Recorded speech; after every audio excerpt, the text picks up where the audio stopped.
Bueno, hola a todos. Muchas gracias por haber venido a escuchar la charla. Yo les voy a hablar hoy sobre la creatividad en los videojuegos. Mi nombre es Eva Colazo, soy de BW Studios, somos un estudio que está ubicado en la ciudad de Medellín. Somos un equipo de aproximadamente 20 personas fijas y 10 personas que van y vienen, como los músicos y algunos artistas en específico.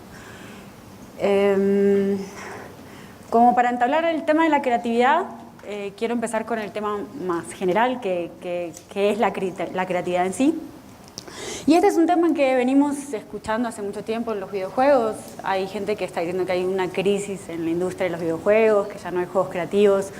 Entonces se volvió como medio tabú, ¿cierto? El tema de la creatividad. Incluso es un tema que viene desde otras industrias también, como la industria de la publicidad. Y es algo como muy difícil de explicar, es complicado, es muy efímero, es como que a veces hablan de musas inspiradoras y de una especie de chispa suprema, como que se nos cae una idea de repente. Lo cierto es que en realidad todos parecemos estar interesados en este tema, la mayoría de la gente. Todos queremos ser más creativos, tener ideas más innovadoras, obviamente pegarla con algún juego, que es lo que todos esperamos cuando empezamos a hacer juegos.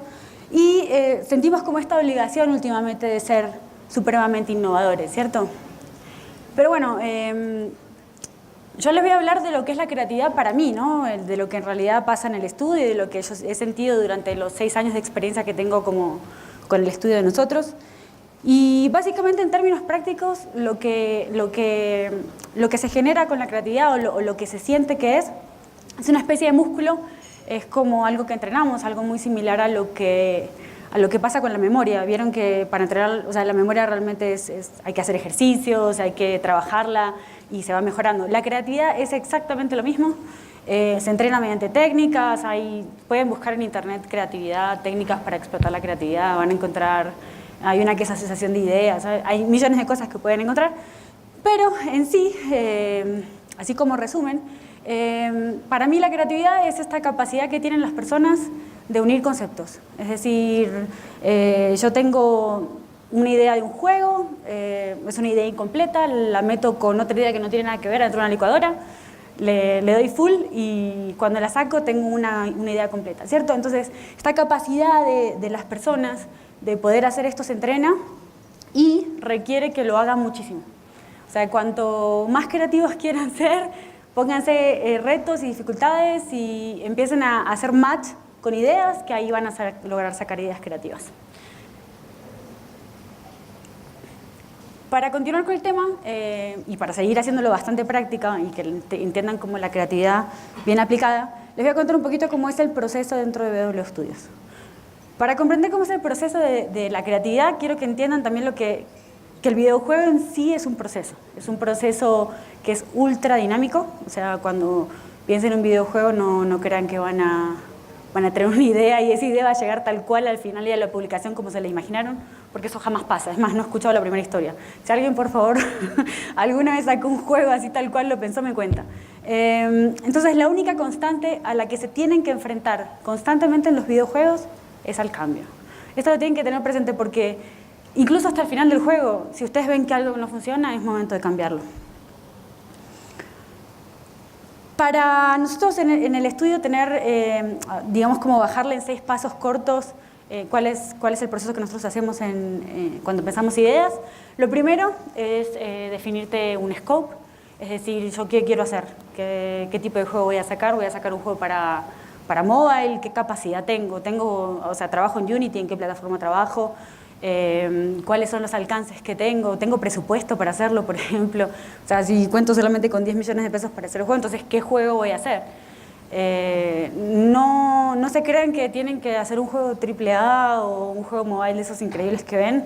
Hay juegos que han pegado de una forma increíble y no tienen absolutamente nada de presupuesto, o los ha hecho una sola persona, o los han hecho 200. Entonces, en realidad no existe como una regla fija, o sea, que no se preocupen tanto por el scope, pero sí lo tienen que tener claro, porque no pueden escalar una idea si no tienen claro cuáles son las limitaciones.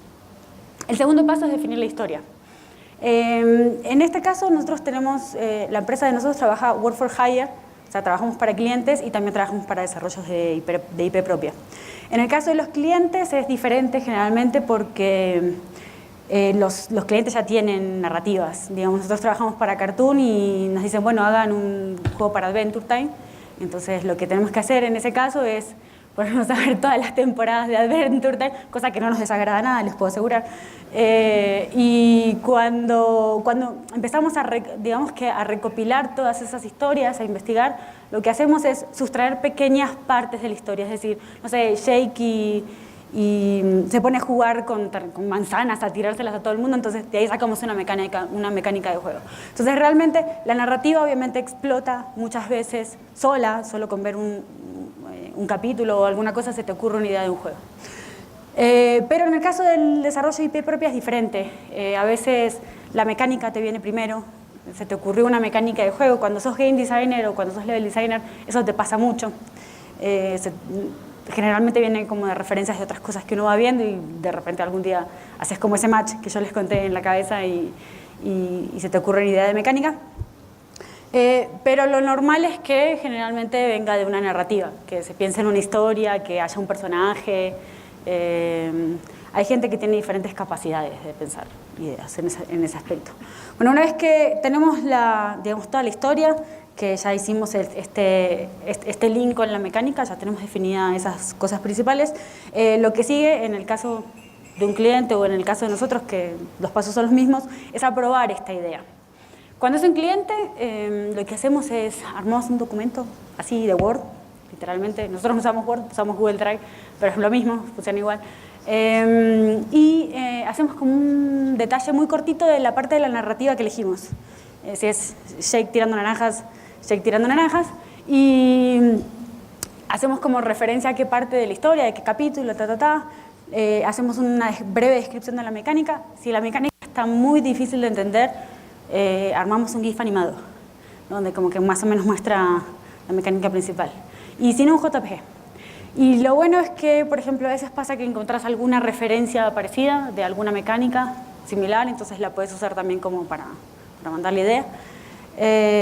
Y en el caso de nosotros, bueno, ese documento obviamente no tiene una idea, tiene 1000, generalmente son entre 5 y 15, y de eso sale una sola. Por eso cuando Antonio les comentaba recién que hay como 50 ideas de juegos en backup, es de verdad, no es chiste. Básicamente elegís la idea, o la elige el cliente o la elegimos nosotros. En el caso de nosotros, si es de IP propia, lo que hacemos es, hacemos una reunión entre uno de los perfiles más importantes, líder técnico, director creativo, los dos socios, yo soy cofundadora de la empresa, con mi otro socio.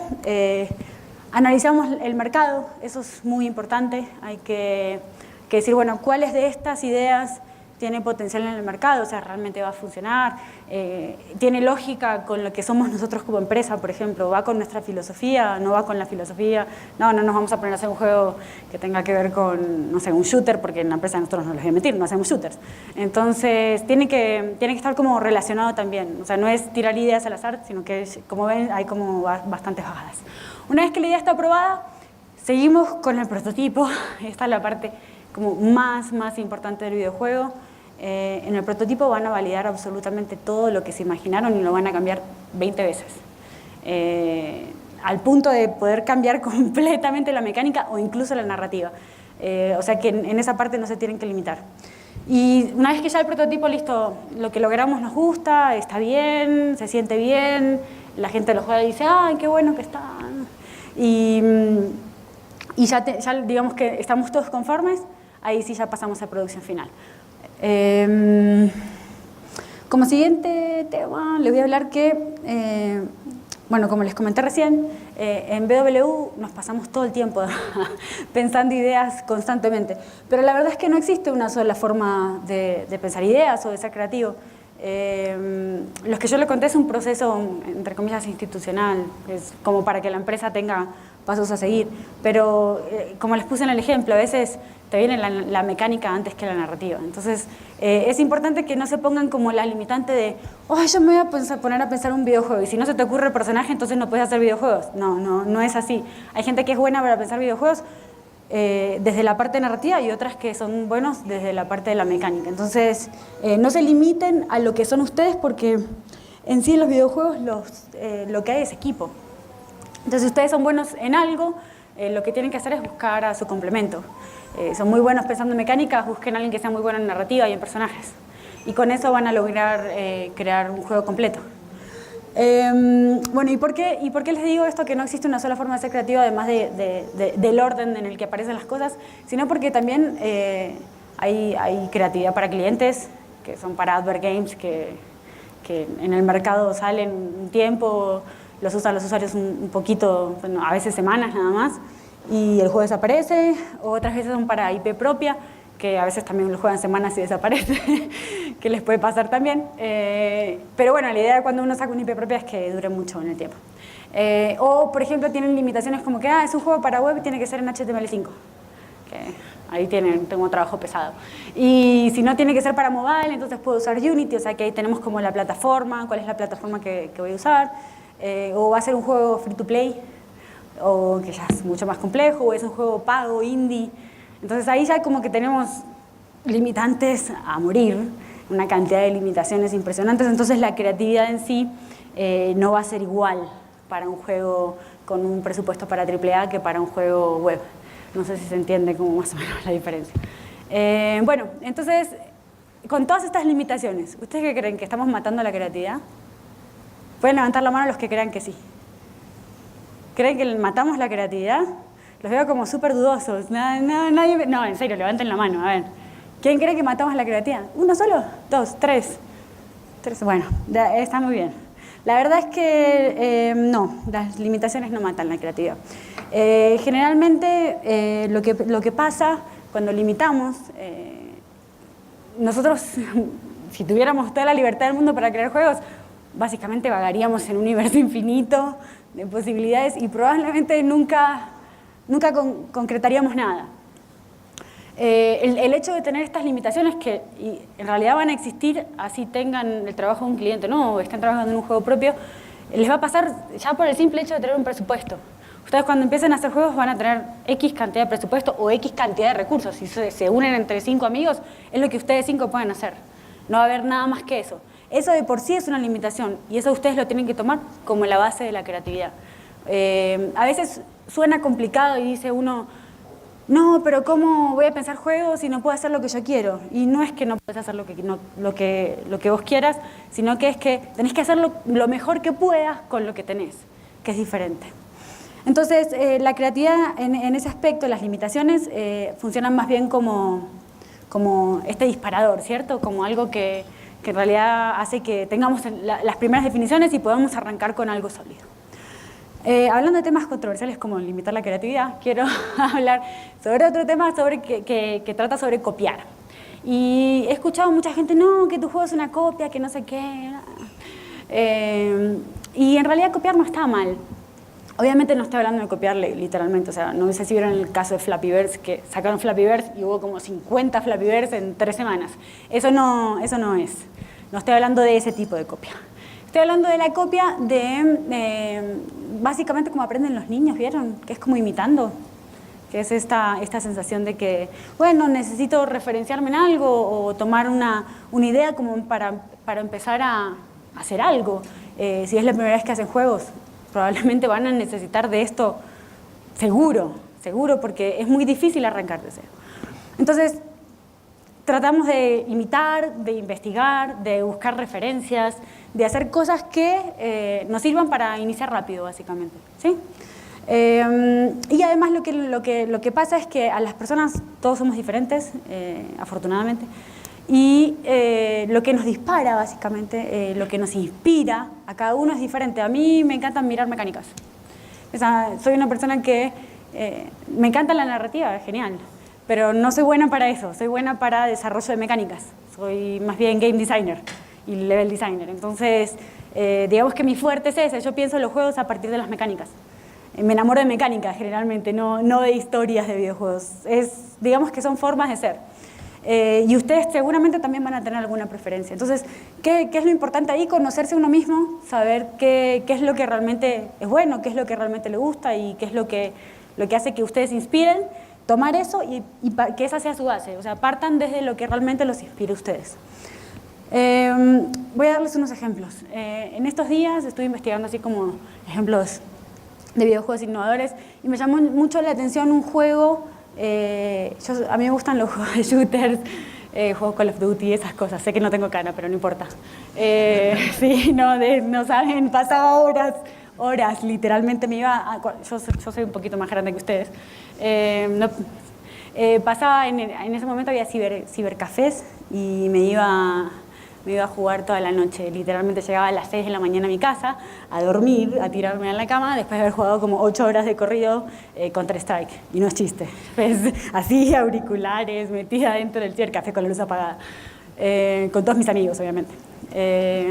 Pero bueno, me fui de tema. Entonces, hablando del ejemplo, sería un second person shooter que viene estos días, que me pareció súper interesante. Yo jamás en la vida, yo jugadora de shooters, jamás en la vida se me hubiera ocurrido que un shooter podía jugarse desde la vista del enemigo. O sea, es una locura. Yo lo único que necesito cuando juego un shooter es mirar dónde están los demás y dispararles en la cabeza. Es lo único que me importa. Y cuando lo dije, no, esto es imposible de jugar. ¿A quién se le ocurrió esto? ¿En qué estaban pensando? Y sí, el juego funciona. El juego funciona, es muy interesante. Otro ejemplo que les podría poner es, hay juegos de plataforma en los que, ya hay varios igual, que te toca dibujar el level design. Esto es una locura porque jugar juegos de plataforma es jugar el level. Es básicamente, un juego de plataforma es el diseño del level. Y sí, hay juegos que ya hicieron eso y les fue muy bien. Ejemplos, hay muchísimos, no sé, pensemos en Minecraft. Pues todo el mundo sabe qué es Minecraft, ¿cierto? Bueno, estamos bien entonces. En Minecraft es básicamente poner cubitos. Y no estoy desmeritando el juego es una locura.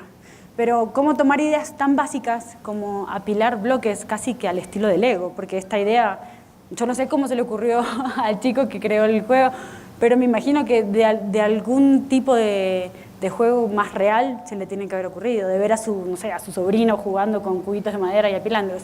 Es una necesidad muy básica, es algo completamente simple y que es uno de los juegos pagos más vendidos en el App Store. Pues está ahí en el top. Ahora con ustedes en este momento Estados Unidos y vean el top y está como de juegos pagos está volado. Entonces, en realidad esto nos como ideas creativas uno las ve y dice, no, son súper originales, ¿a quién se les ocurrió? Y la verdad es que todas tienen base en algún otro juego. Así sea un juego como un shooter o un juego de plataforma. Pero miren que es como la lógica de tomo una base y le sumo otra cosa diferente. Hago como este mix de ideas mezcladas. Y eso da ideas de videojuegos creativos. Obviamente esto no es tan fácil de hacer como yo se los estoy contando. No es que se van a poner a pensar ideas y van a agarrar y tipo hacer papelitos y a mezclarlos y ver qué es lo que combina. Aunque es una muy buena técnica, se las recomiendo. De verdad, en serio. Yo hice algunos cursos de creatividad experimental que no tenían nada que ver con videojuegos, pero funcionan mucho. Y una de los ejercicios y de las técnicas es eso, es escribir barrabasadas así a lo loco en papelitos, empezar a mezclar y sacar dos e inventarte algo con eso, como sea. Y hay gente que ha sacado juegos de esa forma y les ha ido bien. Pero bueno, lo más importante de lo que yo les acabé de contar es realmente estar listos para esto. Porque una cosa que pasa mucho es que todos nos enamoramos un poquito de la idea, ¿cierto? De lo que se nos ocurre.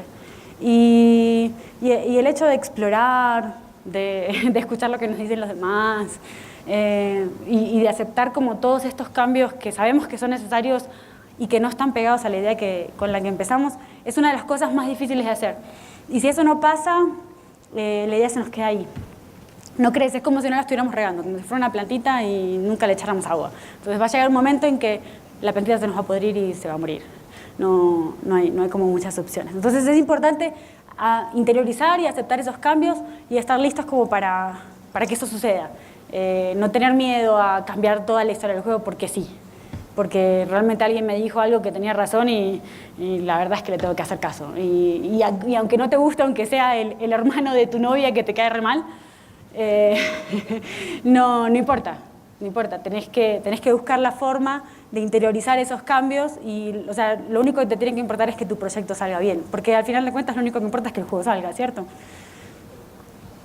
Bueno, yo ya les conté como muchas cositas. Les quiero contar entonces algo como de todo lo que les dije, les voy a contar como un caso específico que estamos por lanzar en diciembre.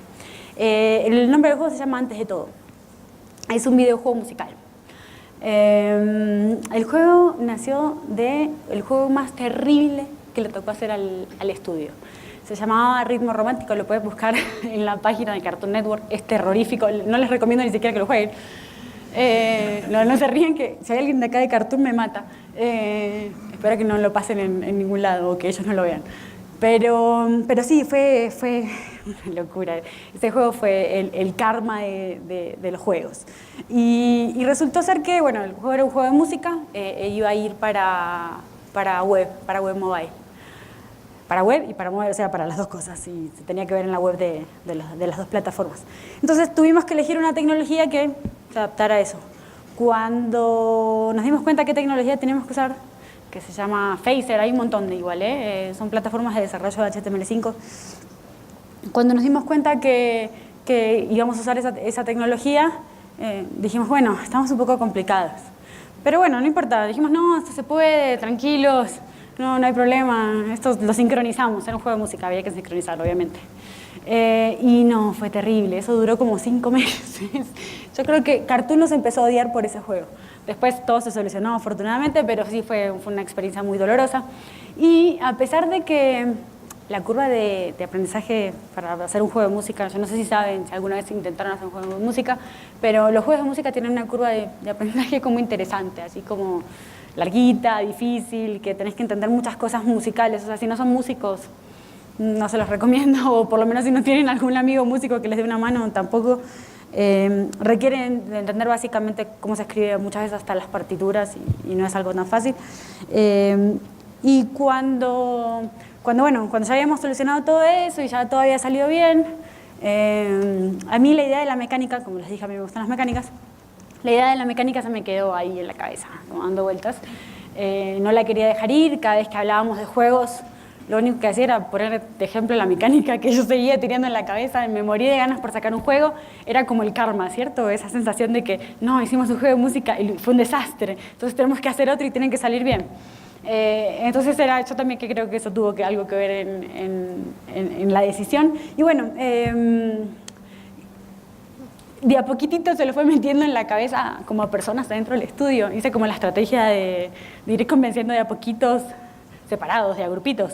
Y convencí como a 3 o 4, principalmente a mi socio, que lo fui convenciendo de a poco, él era el menos convencido.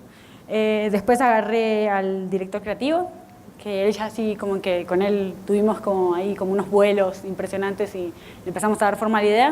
Y después me senté con uno de los developers de Unity que tenemos en el estudio, que se llama Sebastián Oreña, y con él le empezamos como a dar bastante más forma a la idea.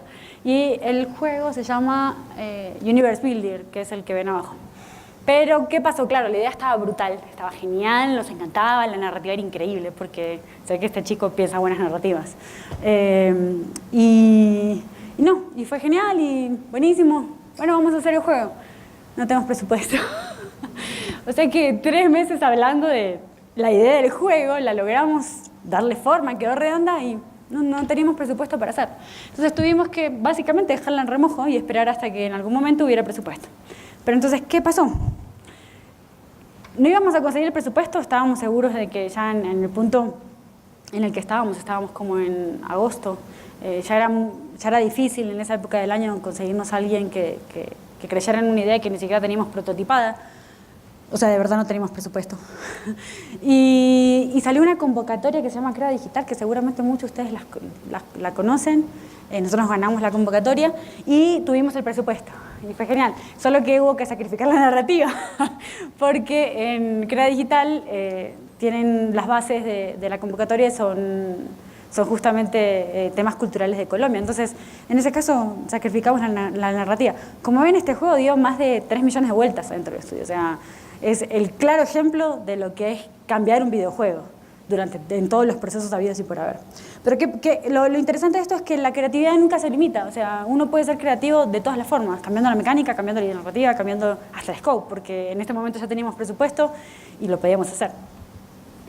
Y fue increíble, no les voy a mentir, porque yo sinceramente cuando empecé a investigar sobre con qué lo podíamos relacionar, yo no tenía ni idea, como se darán cuenta, no soy de Colombia, y no conocía mucho, la verdad.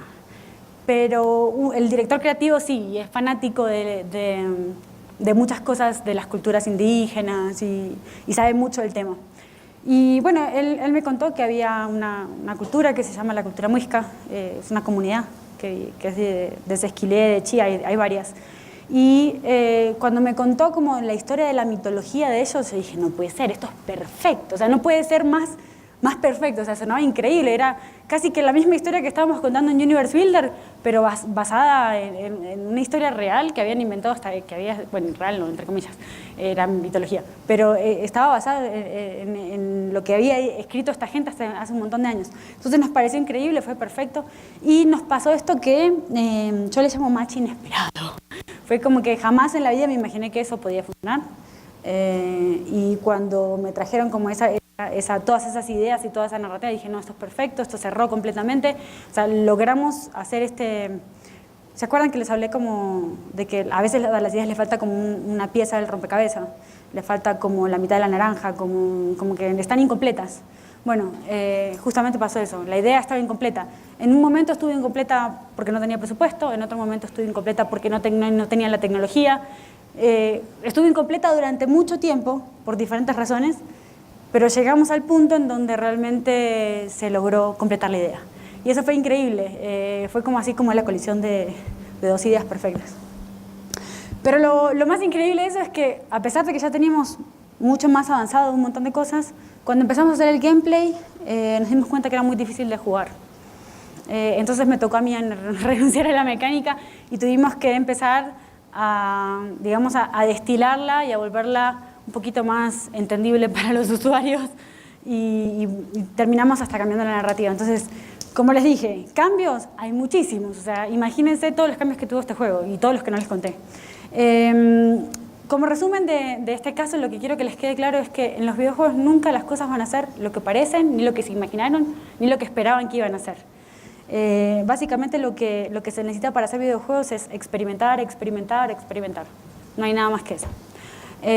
Bueno, terminamos de hablar así como en general de la creatividad en los videojuegos, así a nivel más general, pero quisiera que se vayan también como con el detalle de la creatividad aplicada y segmentada, que este es un tema muy importante para que la buena idea que tenemos del juego no solo se quede en que es una buena idea ya, sino que también se sienta como que es un videojuego innovador.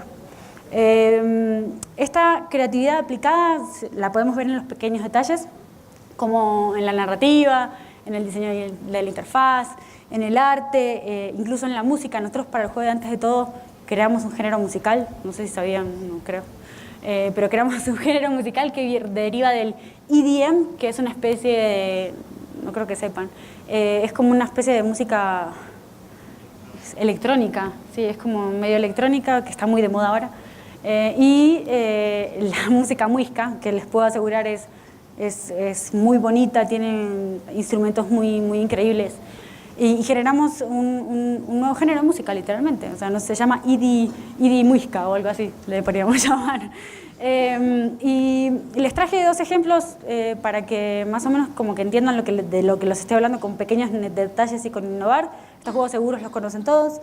El primer caso es de Dead Space. Ellos innovaron muy bien en la parte de la interfaz gráfica. Ellos muestran todo lo que el usuario necesita saber está puesto en el traje de Isaac. Entonces esto es fantástico porque yo no me distraigo en el juego, todo el tiempo sé cómo está mi personaje, eso no lo logra cualquier juego, me pareció una solución muy innovadora. Y otro de los ejemplos es el de Assassin's Creed, que este juego me encanta, y lo que lograron hacer ellos, que me pareció muy interesante, es, ustedes vieron que todos los juegos están limitados los escenarios, nunca pueden ir más allá de lo que diseñaron en el level. Bueno, ellos en este juego tampoco, obviamente.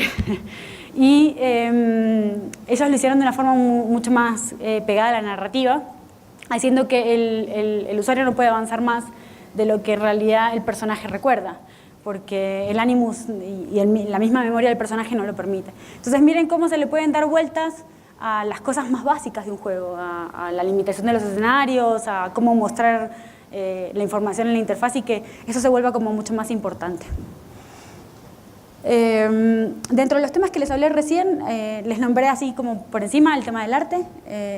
Hoy en los videojuegos el arte es algo que se está moviendo mucho. Hay juegos que son 100% arte, no sé si han visto, incluso hay como ya casi que son arte interactivo, ¿no? Es como que no hay límite entre el arte y el videojuego. A criterio personal yo creo que los videojuegos son arte de por sí, o sea, quien me diga que no, lo voy a mirar feo ahora.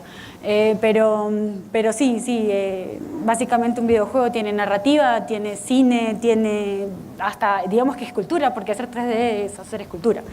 Y es fantástico, son obras de arte. Pero también existe el tema ahora, sobre todo está pasando mucho en juegos mobile, que existen las IPs. Este concepto de IP, ¿cierto? No, tienen que generar IP para poder llevar la idea del juego más allá del juego, bla, bla, y poder después hacer una serie y sacar muñequitos, y todo este cuento. No está mal, obviamente está muy bien, solo que es importantísimo que ustedes tengan esto definido desde el inicio, ¿sí? No pueden como extenderse muchísimo más porque eso no pasa de después.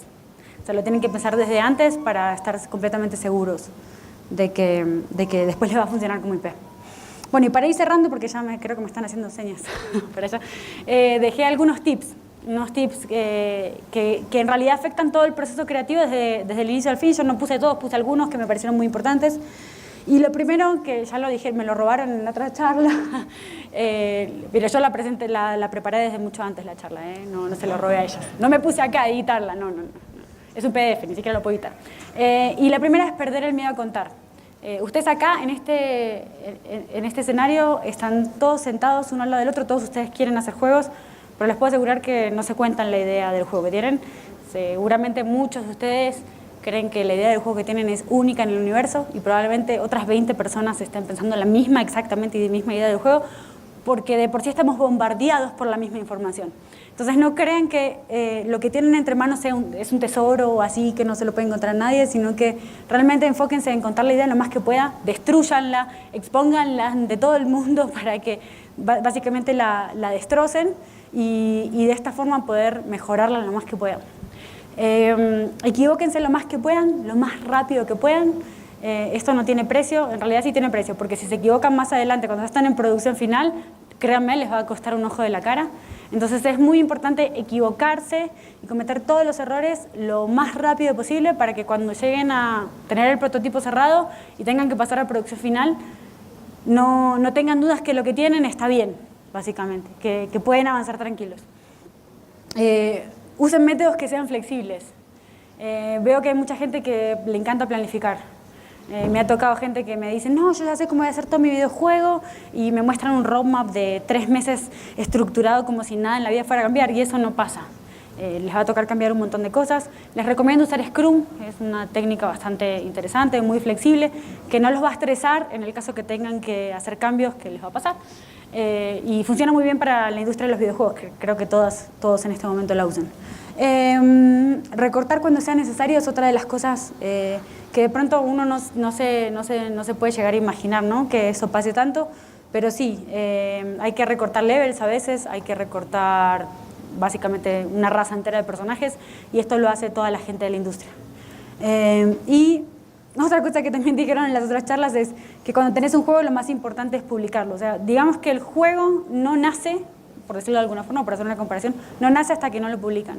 La experiencia más gratificante, o más terrible a veces, que van a tener es cuando publiquen el juego y cuando les digan me encanta lo que hicieron, es fantástico, amo los personajes, me lo quiero comprar cuando sacan los muñequitos. Va a ser increíble. Así que, como consejo, enfóquense en eso, en publicar el juego, porque cuando uno tiene como la pasión de por medio, a veces como que se olvida que el juego en algún momento tiene que salir al mercado. Y eso es uno de los errores más grandes que pueden cometer. Tienen que tratar de publicarlo lo antes posible. Así que bueno, yo había hecho preguntas, pero creo que no tenemos tiempo, ¿cierto? No tenemos tiempo. Espero que les haya gustado la charla. Yo acá dejo algunos datos por si nos quieren contactar.